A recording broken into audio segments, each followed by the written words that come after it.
এখন আমরা একটা ছোট্ট লেসন করব মাইনাস থিটার ইয়েগুলো values minus theta in terms of trigonometric ratios minus theta simple কথা আমরা সেই জিনিসটা মনে রাখবো কি all students 10th class ঠিক আছে all পজিটিভ স্টুডেন্টস মানে সাইন পজিটিভ টি মানে ট্যান পজিটিভ ক্লাস মানে হচ্ছে কস পজিটিভ তার মানে কসের উল্টো সেকও পজিটিভ এখানে ওকে এবার মাইনাস থিটা আমরা কি বলেছি কি এর আগে কী বুঝেছি মাইনাস থিটা কি না যখন অ্যান্টি ক্লকওয়াইজ আসবে এদিকে মাইনাস থিটা আর যখন ক্লকওয়াইজ প্লাস থিটা ক্লকওয়াইজ আর অ্যান্টি ক্লকওয়াইজ ওহো এটা অ্যান্টি ক্লকওয়াইজ এটা ক্লকওয়াইজ এর আগে যেগুলো বলেছি ভুল বলেছি এটা ক্লকওয়াইজ হলে মাইনাস অ্যান্টি ক্লকওয়াইজ হলে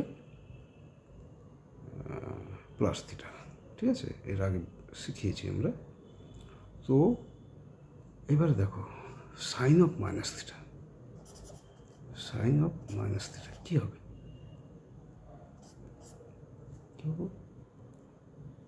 কোন কোয়াড্রেন্টে আছে ফোর্থ কোয়াড্রেন্ট এখানে শুধুমাত্র কস পজিটিভ তাহলে এটা হবে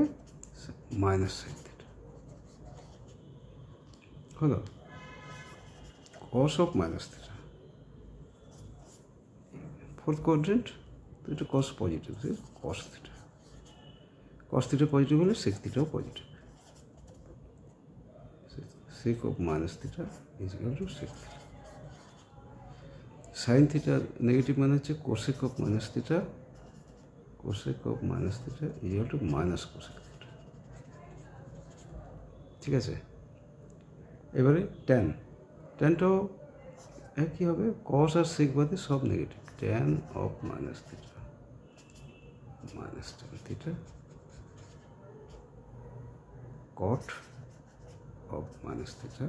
minus cos theta এগুলো মনে রাখার কোনো দরকার নেই তুমি শুধু জানবে এইটা মনে রাখবে অল